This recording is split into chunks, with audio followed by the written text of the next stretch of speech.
welcome to the Tabletop Games blog topic discussion. Ideal ideals. When reviewing games, you look at rulebooks, components, complexity, playing time, illustrations, setting, and many other things, but ultimately you focus on the experience you got when playing the game. The thing is, what you enjoy playing changes over time. In this article, I want to look at whether we should compare games against our expectations, or whether it would make sense to check them against some other benchmark. This topic was inspired by the always wonderful Bez. As we probably all have experienced for ourselves, getting a new game is exciting. Unwrapping it, punching out tokens, admiring the artwork or some amazing components, and also smelling the new game smell, all add to a wonderful feeling. There's a certain anticipation when we start to read the rules and start to play the game. We have formulated in our head what the game should be like, and are starting to compare it with the reality. Of course, this comparison actually starts sooner. When we buy a game, we will have a certain expectation, based on reviews we've read, videos we've watched, or what other people have told us. So as soon as the game arrives and we start unwrapping it, there will be things that we compare against those expectations. We might find that the box is bigger than we thought. The printed illustrations may seem a lot brighter and more inviting than we saw in photos or videos. The cardstock may seem much lower quality than we'd hoped. The screen-printed wooden components might be even more chunky and tactile than videos seem to indicate. The rulebook might be a lot more difficult than the rules teacher video we watched, or the gameplay is a lot more complex than it appeared in the playthrough video we saw. Whether or not it meets, exceeds, or falls short of our expectations will depend on us and the game, of course. Some things will be better, some worse, some about the same, and there may even be some things that we didn't expect at all that surprise us in some way, either positively or negatively. At the end of the day, though, and irrespective of how a game matches up to our expectations, chances are that our expectations from now on will be different, to a larger or smaller degree, and with every new game, our expectations will keep changing. We may find that the games from a certain publisher or designer or certain genres of games meet our expectations more often than not, while another publisher or designer or genre of game always disappoints us. So the next time we buy a game, we may avoid those that previously disappointed us, and now our expectations go up again. It's a never-ending roller coaster of expectations being fulfilled or dashed. The same is true for reviewers like myself. I tend to review games that I know I will be able to play, either with family or friends. That's a basic requirement for me, because I can't review a game if I can't play it.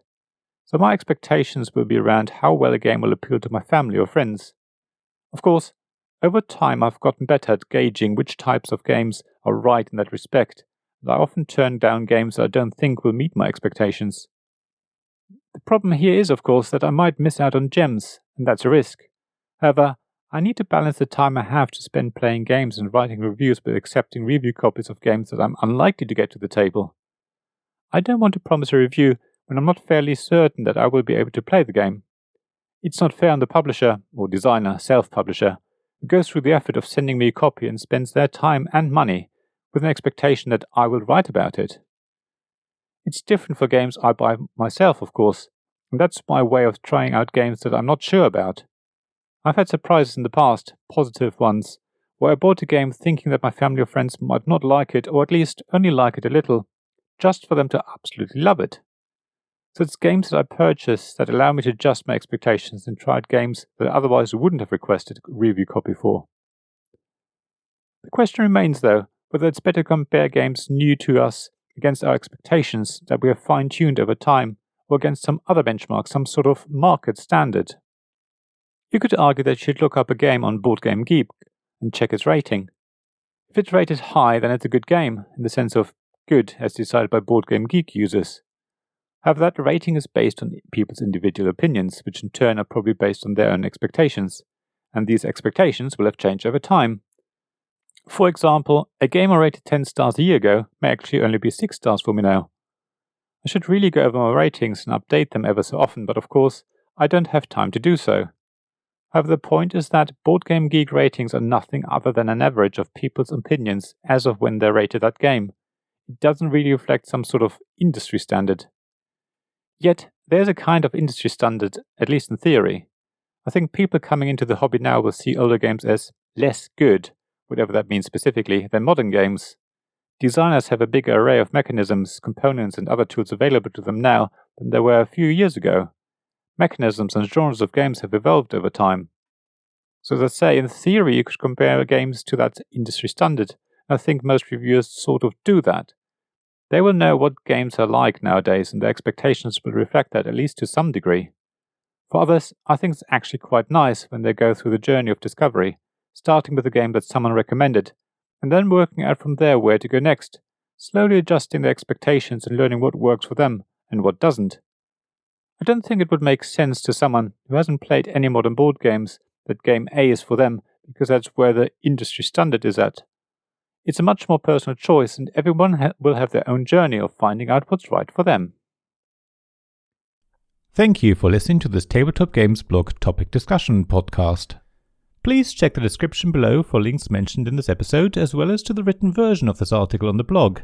If you enjoyed this episode, please subscribe, give us some stars, or leave a review. Please also tell your friends about me, and if you want to offer financial support, check out my Patreon and Ko-fi pages, links to which you'll find in the blog at tabletopgamesblog.com. So thank you again for listening, and I hope to see you again soon. This podcast was made possible by the generous help of my Patreon supporters. Royal Patron Sean Newman, Castle Guards David Miller and James Naylor, Dice Masters Alex Bardi, Paul Grogan and Robin Kay, and Shining Lights Gavin Jones, Sarah Reed, Richard Simpson and Tim Vernick.